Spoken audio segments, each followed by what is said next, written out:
मराठी भाषेच्या संरक्षणासाठी ठाण्यात सर्व पक्षीयांची वज्रमूठ. शासन निर्णयाची प्रतिकात्मक होळी करून निषेध. ठाण्यातील जांभळी नाका चौकात इयत्ता पहिलीपासून हिंदी सक्तीविरोधात शासन निर्णयाची प्रतिकात्मक होळी करण्यात आली.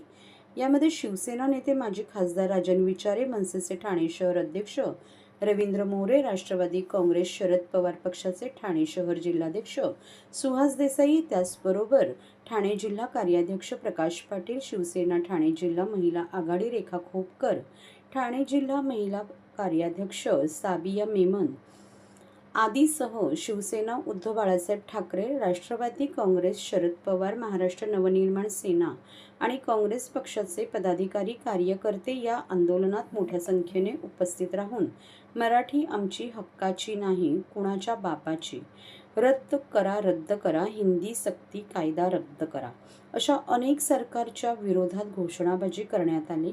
त्यावेळी ठाणेकर मराठी नागरिकांनी मोठ्या संख्येने या आंदोलनात सहभागी होऊन हे आंदोलन यशस्वी केले.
पाहायला गेलं तर देश स्वतंत्र झाल्यानंतर या देशाची आपली प्रांतवार भाषेनुसार योजना झालेली आहे. जर प्रत्येक ठिकाणी त्यांच्या भाषेला प्राधान्य आहे तर महाराष्ट्रामध्ये मराठीला प्राधान्य आहे. मग असं असताना हिंदी भाषेला या ठिकाणी सक्ती कशासाठी? जी मुलं आज दप्तराच्या ओझ्याखाली लहानपणापासून दबली गेलेत, त्यांच्यावर आणखीन हिंदी भाषेची सक्ती करून बालवयात त्या मुलांना त्यांचं जिणं हराम करणं, या सरकारचं जे धोरण आहे की आता मोठे झाले, महिला झाल्या, आता लहान मुलं यांच्या नजरेसमोर आहेत आणि लहान मुलांना पिडण्यासाठी या सरकारने हा जो निर्णय आलाय, या निर्णयाला आमचा सक्त विरोध आहे. सरकारने वास्तविक पाहता या राज्यामध्ये ज्या मूलभूत सुविधा हव्यात त्याकडे लक्ष देणं जरुरी आहे, परंतु या मूलभूत सुविधांकडे लक्ष न देता सरकार नको त्या गोष्टीमध्ये रंगतंय आणि आपसात भांडणं लावण्याची या लोकांची कारस्थानं चालू आहेत. आणि ही कारस्थानं करून आपसात हिंदी भाषिक, मराठी भाषिक यांना लढण्यासाठी सोडताय. मुसलमान झाले, हिंदू झाले, गोरगरीब लोकांना यांच्या पोटापाण्याला अन्न मिळण्यासाठी लोक आज दारोदारी फिरतायत, मेहनत करतायत. महागाई अत्यंत वाढले, या गोष्टीकडे लक्ष नाही. आज हिंदी भाषा सक्ती करण्याची वास्तविक काही जरूर नाही, पण असं असतानाही नको त्या गोष्टीचा वाद उकरून काढून हे सरकार स्वतःच्या पोळ्या भाजून घ्यायचं काम करतंय. आज एवढं होत असताना बाहेरच्या लोकांना आपल्या पक्षात बोलून पक्ष प्रवेश करून घेताय. अरे काय साधणार आहात तुम्ही? गोरगरिबांचं जिणं हराम करताय आणि नको त्या गोष्टीकडे लक्ष देताय. या टायमाला एकच सांगेन की मराठीवर हिंदी भाषेची जर तुम्ही सक्ती करणार असाल तर आम्ही कदापि हे चालून देणार नाही. आमची मराठी भाषा, महाराष्ट्रात मराठी भाषाच आम्हाला हवी आहे. जय हिंद, जय महाराष्ट्र. नागरिकांना आवाहन करण्यात येत आहे की सध्या डासांमार्फत पसरणाऱ्या डेंग्यू या आजाराचा प्रसार रोखण्यासाठी प्रत्येकाने पुढील प्रमाणे कार्यवाही करावी. डेंग्यू आजार एडिस इजिप्ती हा डास चावल्याने होतो. या डासांची पैदास साचलेल्या किंवा साचवलेल्या स्वच्छ पाण्यामध्ये होते. 8 दिवसांपेक्षा जास्त दिवस पाणी उघडे व साचून राहिल्यास त्यात डास अंडी घालतात. अंड्यांच्या अळ्या तयार होऊन पुढे डास तयार होतात. यासाठी आपल्या घरातील पाणी साठे, उदाहरणार्थ बॅरल्स, पिंपे, टाक्या, हौद, रांजणे इत्यादी दर आठवड्याला रिकामे करून घासून पुसून कोरडे करून पुन्हा भरावे. 1 दिवस कोरडा दिवस म्हणून पाळावा. पाणी साठ्यांना घट्ट झाकणे बसवावीत किंवा जुनी साडी, चादर, धोतर यांनी बांधून झाकून ठेवावीत, म्हणजे डास त्यात जाऊन अंडी घालणार नाहीत. घराच्या गच्चीवर, आजूबाजूला, अंगणात कोठेही पाणी साचू देऊ नये. भंगार सामान उघड्यावर टाकू नये, उदाहरणार्थ टायर्स, प्लास्टिक सामान, कुंड्या, टाकाऊ वस्तू इत्यादी. अशा सामानात पावसाचे पाणी साठून त्यात डेंग्यूच्या डासांची पैदास होते. घरातील कूलर्स, फ्रीजच्या पाठीमागील ट्रे हे देखील वेळोवेळी कोरडे करावेत. लक्षात ठेवा, नुसत्या फवारणीने डास घनता कमी होत नाही, तर त्यासाठी डास पैदास ठिकाणे नष्ट करणे ही आपल्या सर्वांची जबाबदारी आहे. कोणताही ताप अंगावर न काढता जवळच्या शासकीय रुग्णालयात मोफत औषधोपचार घ्या. अशा प्रकारे नागरिकांनी सहकार्य केल्यास डेंग्यूचा प्रसार रोखणे सहज शक्य आहे.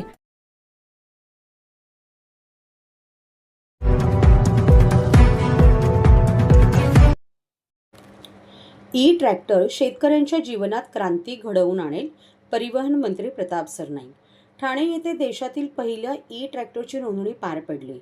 पर्यावरणपूरक व पैशाची बचत करणारा ई ट्रॅक्टर कृषी क्षेत्रात क्रांती घडवून आणेल, असे प्रतिपादन परिवहन मंत्री श्री प्रताप सरनाईक यांनी केले.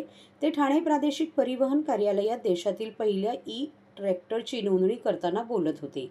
यावेळी ठाणे प्रादेशिक परिवहन अधिकारी हेमांगिनी पाटील, ई ट्रॅक्टर निर्मिती करणाऱ्या ॲटोनेक्स कंपनीचे मुख्य कार्यकारी अधिकारी कौस्तुभ धोंडे व सेल्स मॅनेजर अभिषेक शिंदे हे उपस्थित होते. मंत्री सरनाईक म्हणाले की 2030 पर्यंत रस्त्यावरील एकूण वाहनांच्या संख्येमध्ये 20 ते 30% वाहने ही विजेवर चालणारी असावीत, असे शासनाचे धोरण आहे. त्या अनुषंगाने ई वाहनांना टोल माफी व खरेदीवर थेट अनुदान देण्याची योजना शासनाने आखली आहे. याचा फायदा ई ट्रॅक्टर खरेदी करणाऱ्या शेतकऱ्यांना होणार आहे. तसेच स्वर्गीय अण्णासाहेब पाटील आर्थिक विकास महामंडळाच्या माध्यमातून बिनव्याजी कर्ज देखील ई ट्रॅक्टर खरेदीसाठी त्यांना उपलब्ध होऊ शकते. याबरोबरच इतर डिझेल ट्रॅक्टरच्या तुलनेमध्ये ई ट्रॅक्टरचा देखभाल आणि दुरुस्तीचा खर्च जवळजवळ शून्य आहे. तसेच वापर करताना लागणाऱ्या विजेचा खर्च डिझेल इंधनाच्या तुलनेत 60 ते 70% कमी होणार आहे. त्यामुळे भविष्यात ई ट्रॅक्टर शेतकऱ्यांचा किमयागार ठरणार आहे. नवकरणीय तंत्रज्ञानावर आधारित ऑटोनेक्स या कंपनीने भारतातील पहिला स्वदेशी निर्मित ई ट्रॅक्टर यशस्वीपणे बाजारात आणला आहे. आज या ट्रॅक्टरचे पहिले अधिकृत वाहन नोंदणी सोहळा ठाणे येथील प्रादेशिक परिवहन कार्यालयात RTO येथे पार पडला. मिळतोय electric bus, electric car, electric motorcycle प्रमाणे आता ट्रॅक्टर देखील उपलब्ध होतं. याचा मोठा फायदा शेतकऱ्यांना होणार आहे. नाही, शेतकऱ्यांनाच नाही तर कष्टकऱ्यांनाही त्याचा फायदा होणार आहे. सर्वसामान्य प्रवासी जे आहे ते इलेक्ट्रिक व्हेकलच्या खूप मागे लागलेले आढळून येत आहे पूर्ण देशामध्ये. आणि आदरणीय पंतप्रधान नरेंद्र मोदी आणि आमच्या राज्याचे मुख्यमंत्री देवेंद्र फडणवीस आणि उपमुख्यमंत्री श्री एकनाथ शिंदे साहेब आणि अजितदादांच्या नेतृत्वाखालच्या हे सरकारनं महाराष्ट्रामध्ये जास्तीत जास्त इलेक्ट्रिक वाहनांना प्रोत्साहन देण्याची योजना आखलेली. आणि परिवहन मंत्री म्हणून मीच ती योजना सभागृहामध्ये गेल्या अधिवेशनाच्या दरम्यान सांगितलेलं आहे. प्रामुख्यानं आज जे ट्रॅक्टरचं आपण रजिस्ट्रेशन केलं त्याला 1,50,000 अनुदान आणि रजिस्ट्रेशन फ्री केलेलं आहे. म्हणजे अशाच पद्धतीनं बस असू द्या, ट्रॅक्टर असू द्या, 4 व्हीलर गाड्या असू द्या, प्रत्येक गाड्यांना प्राधान्य देऊन 2030 पर्यंत ह्या राज्यामध्ये किमान 30% तरी गाड्या ह्या इलेक्ट्रिक च्या असल्या पाहिजे अशा मताचं आमचं महायुतीचं सरकार आहे. त्यामुळे जास्तीत जास्त प्रोत्साहन देण्याचा आमचा प्रामाणिक प्रयत्न असतो.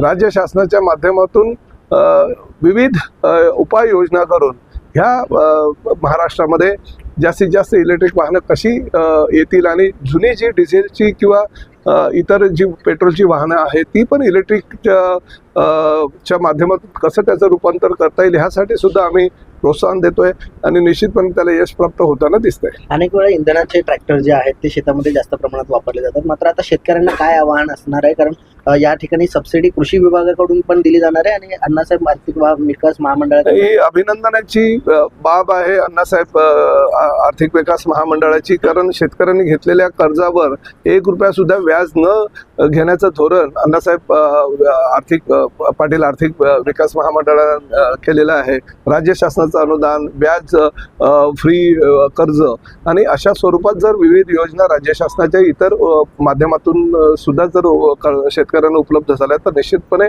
एक नवीन अध्याय चालू होईल आणि ह्या अध्यायाचं रूपांतर ह्या देशातील 100% वाहनं भविष्यामध्ये हे इलेक्ट्रिकची असतील.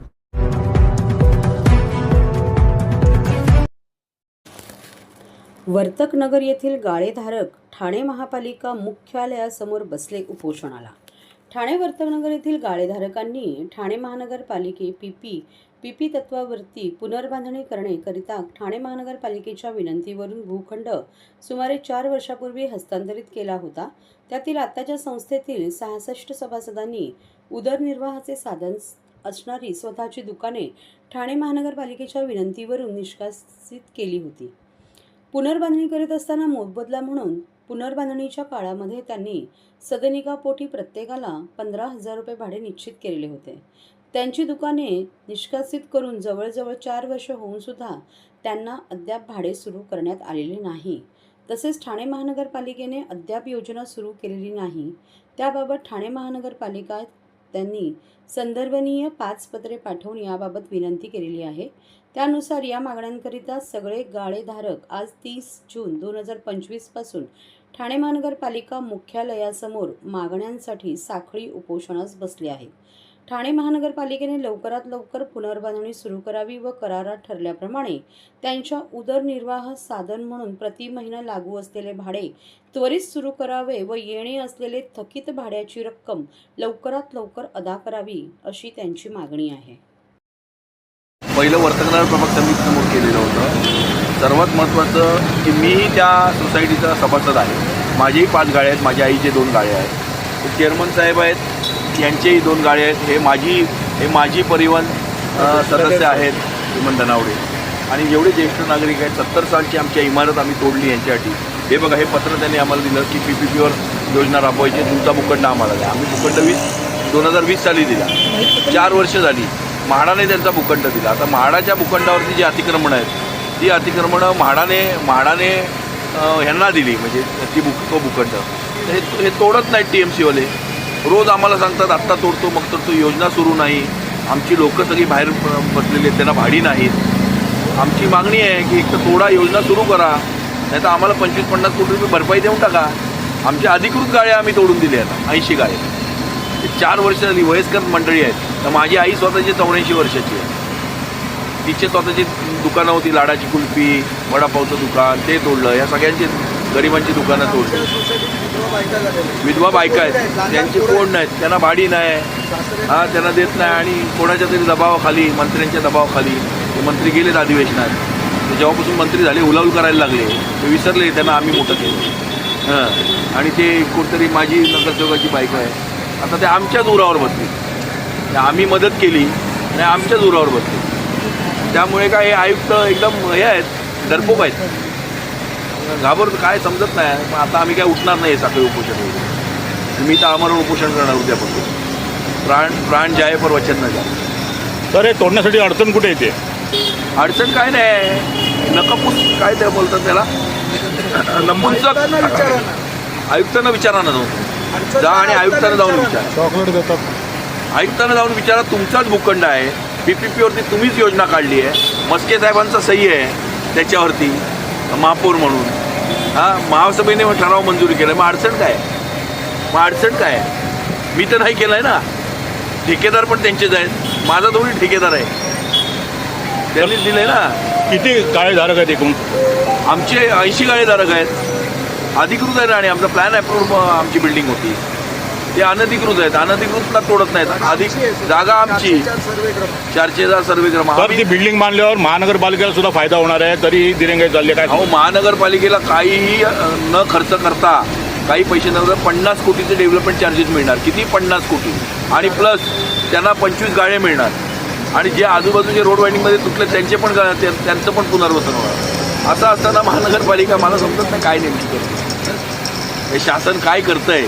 तिथे एकीकडे मोठे मोठे आणावाका देतात, शेतकरी बेहाल आहेत, हे दुकानदार सगळे आम्ही लोक बेहाल आहोत. शहरात पण तीच परिस्थिती आहे, ग्रामीण भागात नाही, शहरात पण तीच परिस्थिती आहे. चुकीने आलं हे सरकार आणि सत्ता. आणि शिंदे, आता काय शेवटचा पर्याय आम्ही शिंदे साहेबांना देतो एक पत्र, आमचे लोक. बघा तुमच्या मंत्र्याला साखळी उपोषणाला नाही उठणार नाही.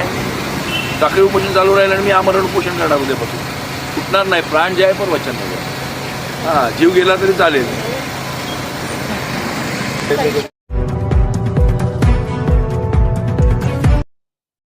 आगाऊ आरक्षण करणाऱ्या प्रवाशांना तिकीट दरामध्ये 15% सूट. परिवहन मंत्री प्रताप सरनाईक. योजना 1 जुलैपासून सुरू. STच्या लांब व मध्यम पल्ल्याच्या 150 किमीपेक्षा जास्त प्रवासासाठी आगाऊ आरक्षण करणाऱ्या पूर्ण तिकीटधारी सवलतधारक प्रवासी वगळून प्रवाशांना तिकीट दरात 15% सवलत दिली जाणार आहे. ही योजना दिवाळी व उन्हाळी सुट्टीच्या गर्दीचा हंगाम वगळता वर्षभर सुरू राहणार आहे. या योजनेची सुरुवात 1 जुलैपासून करण्यात येत आहे, तरी प्रवाशांनी याचा लाभ घ्यावा असे आवाहन परिवहन मंत्री तथा ST महामंडळाचे अध्यक्ष श्री प्रताप सरनाईक यांनी केले आहे. 1 जूनपासून STच्या 77व्या वर्धापन दिन परिवहन मंत्री तथा ST महामंडळाचे अध्यक्ष प्रताप सरनाईक यांनी कमी गर्दीच्या हंगामामध्ये लांब पल्ल्याच्या बसमधून प्रवास करणाऱ्या प्रवाशांनी आगाऊ आरक्षण केल्यास त्यांच्या तिकिटामध्ये 15% सूट देण्यात येईल अशी घोषणा केली होती. त्यानुसार ही योजना सर्व प्रकारच्या बससाठी 1 जुलैपासून लागू करण्यात येत आहे. अर्थात ही योजना पूर्ण तिकीट काढणाऱ्या प्रवाशांसाठीच लागू राहणार आहे. आषाढी एकादशी व गणपती उत्सवात प्रवाशांना लाभ. येत्या आषाढी एकादशीला व गणपती उत्सवासाठी आगाऊ आरक्षण करणाऱ्या प्रवाशांना या योजनेचा लाभ घेता येऊ शकतो. राज्यभरातून पंढरपूर येथे जाणाऱ्या नियमित बसेसचे आरक्षण प्रवाशांनी केल्यास त्यांना त्यांच्या तिकीट दरात 15% सवलत उद्यापासून म्हणजे 1 जुलैपासून लागू होत आहे. तथापि जादा बसेससाठी ही सवलत लागू असणार नाही. तसेच गणपती उत्सवासाठी कोकणात जाणाऱ्या चाकरमानी प्रवाशांना देखील आगाऊ आरक्षण केल्यानंतर या तिकिटाचा लाभ घेता येऊ शकतो. ई शिवनेरीच्या प्रवाशांना लाभ. मुंबई पुणे मार्गावर धावणाऱ्या एसटीच्या प्रतिष्ठित ई शिवनेरी बसमधील पूर्ण तिकीट काढणाऱ्या प्रवाशांना या योजनेचा जास्तीत जास्त लाभ घेता येईल. आगाऊ आरक्षण करणाऱ्या प्रवाशांनी प्रत्यक्ष तिकीट खिडकीवर public.msrtocars.com या एसटीच्या अधिकृत संकेतस्थळावर अथवा MSRTC बस रिझर्वेशन या मोबाईल ॲपद्वारे तिकीट आरक्षित केल्यास त्यांना 15% सवलत प्राप्त करता येऊ शकेल.